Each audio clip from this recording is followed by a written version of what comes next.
Aujourd'hui, on va regarder ensemble comment faire un chèque électronique, un ACH. Dans le fond, c'est pareil comme un chèque en papier, mais ça se fait de façon électronique. Ça va remplacer les chèques de papier. Donc, dans le fond, vous avez reçu un courriel de facturation qui est celui-ci.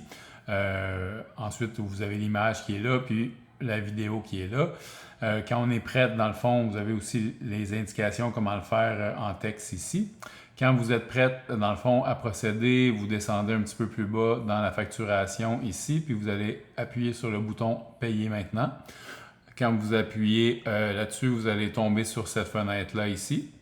Ensuite, dans le fond, le montant que vous allez payer est ici. Vos informations, votre nom est déjà rentré.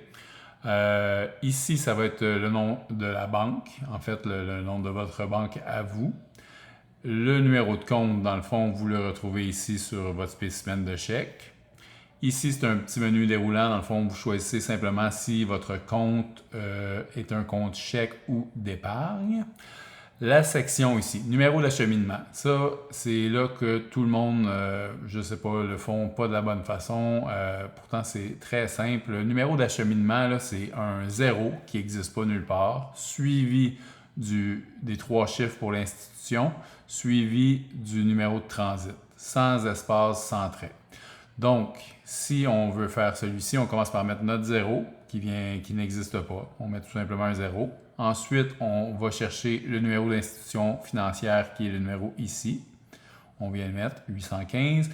Et on va mettre le numéro de transit sur votre chèque, votre spécimen de chèque, il est ici. Donc, on va l'indiquer.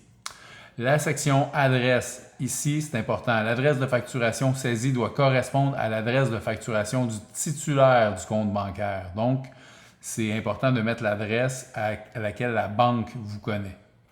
Donc, les champs vont être déjà pré-remplis à partir de ce que nous, on a dans votre dossier, mais il faut mettre les informations, l'adresse que la banque vous connaît. C'est important. Ensuite, vous descendez vers le bas, puis vous allez faire procéder au paiement. Vous allez recevoir une notification par courriel qui dit que le paiement est initié. Nous aussi, on va en recevoir une. En fait, tout ce que vous avez rempli là, ça ne nous parvient pas. Ça s'en va directement à la banque. Donc, on n'a pas accès aux informations que vous rentrez là. Ça reste entre vous et la banque.